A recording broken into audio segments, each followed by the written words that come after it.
people have been weighing in on the History Channel's remake of Roots. And I haven't seen any of it yet, but shout out to my girl L'Oreal. She actually hit me yesterday and she was like, yo, I know a lot of people are mad about it, but it's really good. She said the acting is great and she's been watching it. So I'm going to make sure I check it out. But Snoop Dogg has an issue with black people doing all these slavery movies and is showing misery and oppression. Here's what he had to say. Sick of this shit. How the f they gonna put Roots on Memorial Day? I don't understand America. They just want to just keep showing the abuse that we took hundreds and hundreds of years ago. But guess what?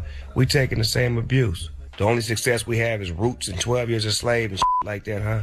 F y'all, I ain't watching that. And I advise you motherfuckers that's real like myself, f them television shows. Let's create our own based on the day. I mean, I've been saying this. I don't like watching any more slave movies. Show me some other African American stories. Like, I feel like we're just more than slavery in the civil rights era. Last slave movie I said we needed was the Nat Turner movie, which I thought we would never see because that is a horror story to white people. But thanks to Nate Parker, we are getting Birth of a Nation. Drop one of Clues bombs for that.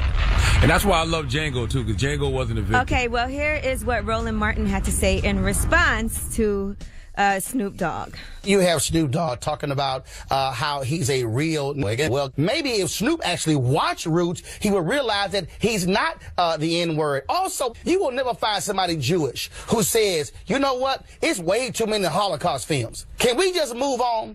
The fundamental problem I have is this here. Slavery happened. Slavery is real, and too many Americans want to deny what took place in this country. But here's what I also am confused by. Snoop Dogg says they should be making this. I checked IMDb.com. The best success story he's done is Soul Plane.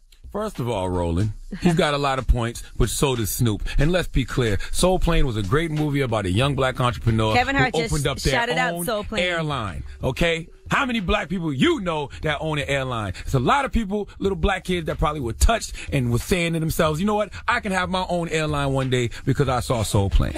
All right. Well, and to be clear, Roots is on the History Channel. It is, I feel like it is a classic movie. I saw Roots when I was growing up. So I do, before I want to say a movie is terrible, we shouldn't have done it, I would watch it. I'm not saying the movie is terrible. I understand what Snoop is saying. Though. Just show me some movies where we aren't always victims. Okay, you can make these movies, but show me these other African-American experiences. We've overcame a lot in this country. I mean, I feel like there's other movies, too. I don't feel like that's the only movies those are the ones that seem are to get out. glorified. Well, here's what Snoop Dogg had to say in response to Roland Martin. What? Good evening. I will not. No. You ass nigga. No, I won't. You fat, bald head motherfucker. No, I won't. I'm gonna let you breathe, nigga. I'm gonna let my work speak for me. See, that's what they want. They want you two slaves fighting over the plantation. One in the house, one in the field, and y'all just going at each other. That's what they want, Snoop. And Roland.